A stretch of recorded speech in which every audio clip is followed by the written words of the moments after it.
Hey there, welcome back to the Stylist Brief. Today we are talking about the Shag with Baby Bangs, a bold, high-attitude cut that is currently ruling the streets, and why taking 3 minutes to understand its mechanics will save you from a major forehead disaster. So what actually makes this cut work? It is a modern revival of the classic 70s shag, defined by heavy, choppy layers starting around the crown, lots of texture through the mid-lengths, and a very deliberate perimeter. But the real kicker here is the baby bangs. These are microfringes cut well above your eyebrows, usually sitting about an inch or two below your hairline. It creates this beautiful, intentional contrast between the soft, messy length of the shag and the sharp, edgy frame around your eyes.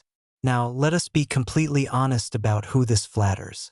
If you have an oval, heart, or slightly long face shape, this cut is an absolute dream because it frames your features and balances out your proportions beautifully. Hair texture is also huge here.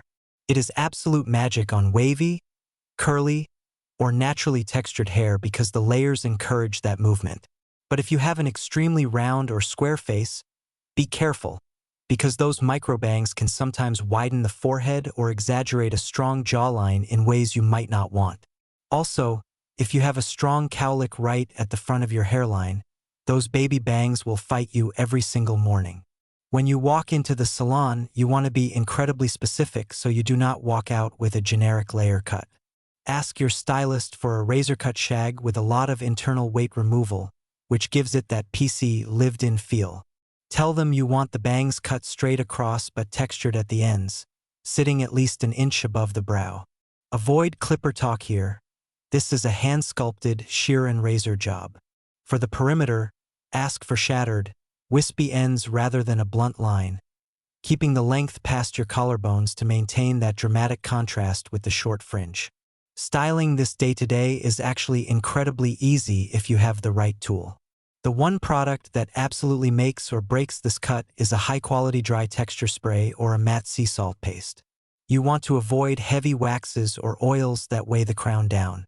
Just mist the texture spray through your mid-lengths and ends, give it a good scrunch with your hands, and let it air dry. For the baby bangs, blow dry them flat immediately after washing, wrapping them side to side with a flat brush to neutralize any cowlicks before they have a chance to set. For upkeep, you need to know what you are signing up for.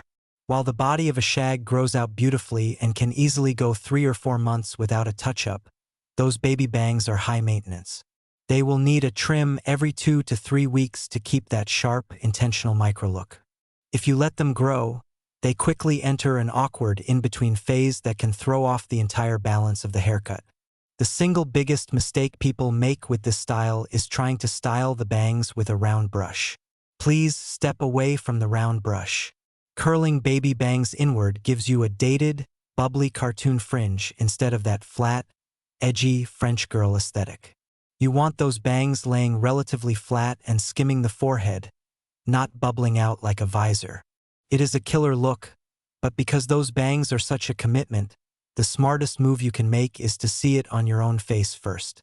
Fire up HairMatch AI to render this exact shag on your own head with photoreal accuracy, so you can walk into the salon absolutely sure of your new look instead of just crossing your fingers and hoping for the best. See you tomorrow.